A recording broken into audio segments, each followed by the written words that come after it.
Assalamualaikum warahmatullahi wabarakatuh. Kembali lagi di channel Hamidullah Ibda. Pada kesempatan kali ini saya akan menjelaskan perbedaan ujian kelayakan, ujian tertutup dan terbuka pada program doktor atau program PhD atau program S3 seperti itu.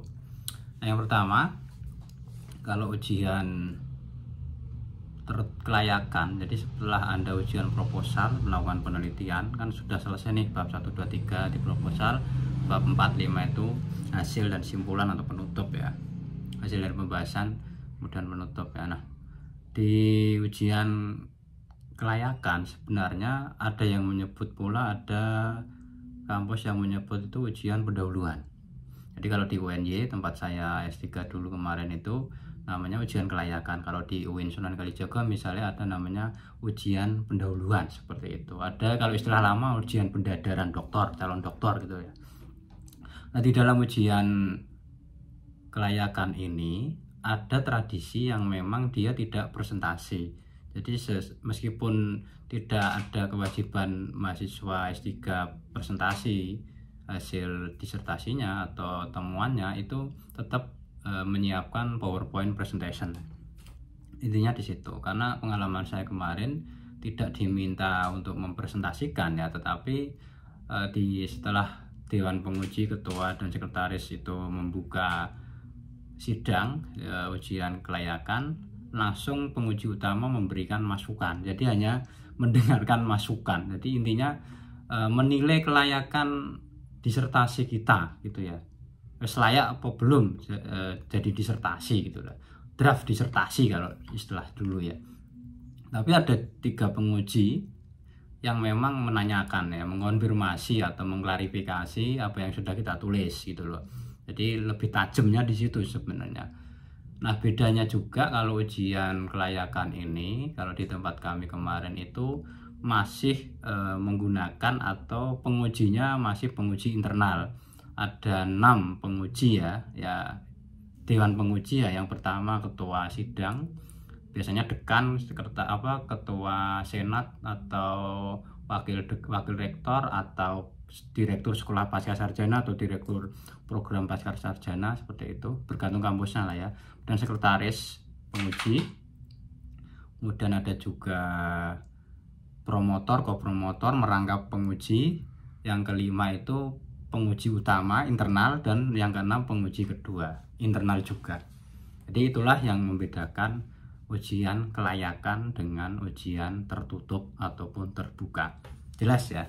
Nah, yang berikutnya adalah setelah kita ujian kelayakan sudah direvisi, sudah mendapat ACC untuk persetujuan dari promotor kopromotor untuk ujian tertutup.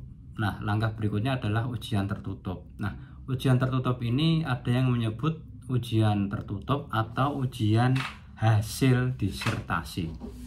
Yang membedakan, kalau sudah ujian hasil disertasi, dari sisi metode penyampaian kita sudah menyampaikan temuan 10-15 menit seperti itu. Jadi kita memaparkan hasil, novelty-nya apa, distingsinya apa, temuannya apa, kemudian rekomendasi sampai bab 5, 6 bab 5 dan referensinya itulah kira-kira. Nah, setelah itulah momentum ujian tertutup, inilah momentum yang paling menegangkan, orang menyebutnya itu ya, karena ibaratnya kita dikuliti habis gitu loh, karena kita mempertahankan temuan kita, disertasi kita itu loh. Nah, itu yang membedakan. Kemudian aspek penguji juga beda. Kalau di ujian kelayakan kan hanya internal, tapi di ujian tertutup ini sudah ada penguji eksternal. Jadi 1 ketua Dewan Penguji, sekretaris Dewan Penguji, promotor, kopromotor merangkap penguji, penguji eksternal sebagai penguji 1 dan penguji internal sebagai penguji 2. Jadi ada 6 Dewan Penguji. Nah, setelah kita mempresentasikan, tentu tanya jawab sampai habis, lulus atau tidak lulus ya itu nanti ada di berita acara hasil ujian tertutup seperti itu, atau ujian hasil disertasi. Nah, yang terakhir setelah kita ujian tertutup atau ujian hasil, ada namanya ujian akhir disertasi ya. Yang membedakan, dia disebut juga sebagai ujian terbuka atau sidang promosi doktor seperti itu. Nah, apa bedanya dengan ujian kelayakan dengan tertutup? Kalau ujian promosi doktor atau sidang promosi doktor atau ujian terbuka, ini memang terbuka, tidak ada kalau ujian kelayakan dan tertutup memang tertutup ya, terbatas gitu loh, hanya kita dengan dewan penguji dan panitia. Tapi kalau ujian terbuka ya terbuka, ada pesertanya, entah dari teman-teman dosen, teman-teman pejabat, teman-teman kuliah, keluarga, istri, suami, dan seterusnya ya, anak-anak. Selain itu juga mereka biasanya menggunakan live streaming dan seterusnya. Tapi secara substansi ujian terbuka ini sebenarnya hanya mempromosikan apa yang kita temukan, karena yang ini itu sudah ada di ujian tertutup gitu loh, atau ujian hasil ya. Tapi kalau ujian akhir ini hanya bersifat mempromosikan dokter baru, mempromosikan novelty temuannya apa, namanya aja sidang promosi dokter kan. Jadi bersifat pertanyaan-pertanyaannya pun bersifat mempromosikan. Maka kita dari awal kan ketika sudah lolos seminar proposal disertasi kan disebut promovendus bagi laki-laki ya, atau kandidat doktor. Kalau yang perempuan kan promovenda. Jadi sebelum lolos ujian akhir atau ujian terbuka ini kita belum sah disebut sebagai dokter ya. Nah, itulah kira-kira secara umum perbedaan dari ujian kelayakan, lebih menilai kelayakan disertasi ya dari bab 1 sampai bab 5. Kemudian dari aspek ya tentu dari aspek metodologi, kebaruan, kemudian tata tulis ya, impact, implikasi dan seterusnya. Kalau ujian hasil itu memang kita tertutup ya, ujian tertutup itu kita mempertahankan benar ya, dikuliti habis-habisan, layak atau tidak layak kita mampu mempertahankannya enggak gitu ya. Kalau ujian terbuka lebih kepada mempromosikan temuan kita sebagai jenjang tertinggi di Indonesia atau di dunia S3 kan, tidak ada S4 soalnya.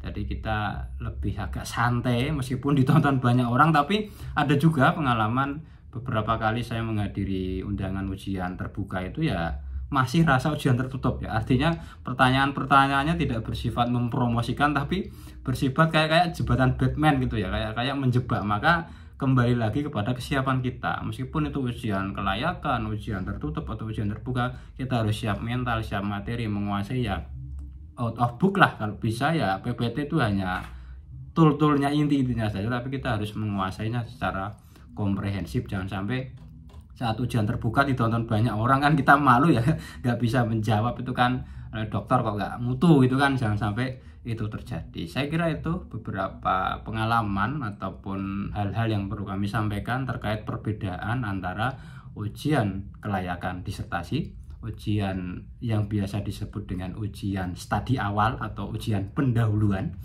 kemudian ujian tertutup atau ujian hasil disertasi, nah yang terakhir ujian akhir disertasi atau biasa disebut ujian terbuka atau sidang promosi doktor karena bersifat mempromosikan. Kurang lebihnya mohon maaf, saya akhiri. Assalamualaikum warahmatullahi wabarakatuh. Jangan lupa like, komen, dan subscribe.